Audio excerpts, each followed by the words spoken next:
Hey, what's good guys? This is Nightwing2303 and today we got a detailed look at the Nike Roshe 2. The Nike Roshe 1 was kind of like a weird hit phenomenon around the sneaker realm. Both sneakerheads and non-sneakerheads alike just really loved that shoe for its cheap simplicity and basically its comfortable mesh upper. However, they were heavily lacking on one thing, and that was actual comfort from the midsole or tooling, aka cushion. And that's where the Roshe 2 comes in. They've kept kind of that same design aesthetic along the upper. However, they have upgraded the materials.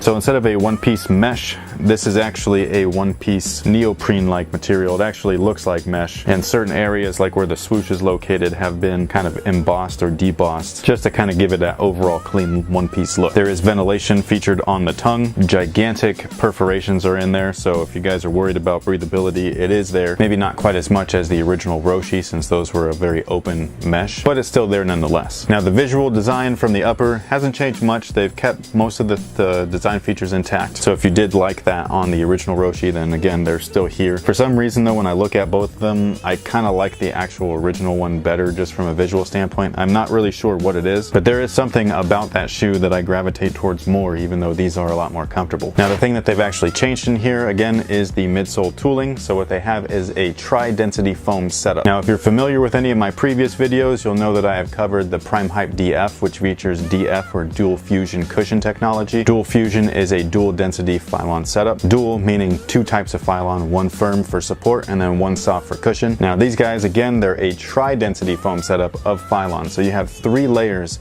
of different density Phylon foams. The very bottom layer is the firmest setup for some durability and support. The top layer is slightly softer just for some extra step and comfort, even though they feel exactly the same. And then what you're seeing inside the shoe within the actual grid or outsole is the interior portion, which is a different foam setup altogether. It's still Phylon, it's just a much softer density, and then they've also removed a lot of the foam in there so that it compresses a lot better with each step, as well as flexes more naturally than the original. Now these guys do fit true to size for anybody wondering, and because of the materials that are on the upper, they are wide foot friendly. However, I do have some wide foot friends who say that when they put on a softer mesh shoe like this, their foot looks like it's kind of coming over the footbed or the midsole a little bit, so they do prefer to go up half a size so that they don't look like they're about to Hulk out of their shoe. It's personal preference, but you know, like I said, the materials will accommodate a wider foot, but if you don't want that kind of look, then you might want to consider going up half a size. Now something that you can't see is right here in the interior, that back collar section. It's super padded, so it feels great. Really nice sculpting on there. Totally dig it. And overall, these are definitely way more comfortable than the original Roshe. They're not lunar long comfortable, and they're definitely not boost comfortable, but they are more comfortable than the original, and that's for sure. And these are a budget friendly option at $90. So let me know what you guys think about the Roshe 2. Are you guys feeling them? Do you guys not like them? If you don't like them, what's the reason? I've heard a lot of people say that the upper looks just different, and I totally agree. I don't know what it is, because again, the design details are pretty much spot on to the original. There's something about them that just makes the original look better than this one. No idea what it is.